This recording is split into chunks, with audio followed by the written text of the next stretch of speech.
सुबह का वक्त था और मोटू हमेशा की तरह समोसे खाने में मसरूफ था। उसने एक के बाद एक इतने समोसे खा लिए कि पटलू हैरान रह गया। पटलू ने कहा, यार मोटू, तुम इतने समोसे खाओगे तो किसी दिन फट जाओगे। मोटू हंसते हुए बोला, पटलू, जब तक समोसे हैं जिंदगी में मजा है। इतने में डॉक्टर झटका अपनी नई ईजाद लेकर आ गया। उसने कहा, मेरे पास एक मशीन है जो इंसान को सुपर फास्ट बना देती है। मोटू फौरन बोला, डॉक्टर साहब, पहले मुझे आजमाने दें। पतलू ने रोकते हुए कहा, अरे नहीं मोटू, तुम हमेशा मुसीबत में फंस जाते हो। लेकिन मोटू ने किसी की ना सुनी और मशीन में घुस गया। जैसे ही मशीन ऑन हुई, जोर का धमाका हुआ और मोटू बाहर निकला।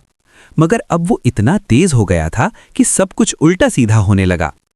मोटू इतनी तेजी से दौड़ रहा था कि उसने पूरा बाजार उलट पलट दिया। कोई फल वाला गिर गया, कोई साइकिल वाला टकरा गया। लोग चीखने लगे, ये क्या हो रहा है? पटलू ने सर पकड़ लिया और बोला, ये तो होना ही था। इतने में जान दी डॉन भी आ गया। उसने देखा कि शहर में अफरा तफरी है तो बोला, आज तो बैंक लूटने का बेहतरीन मौका है।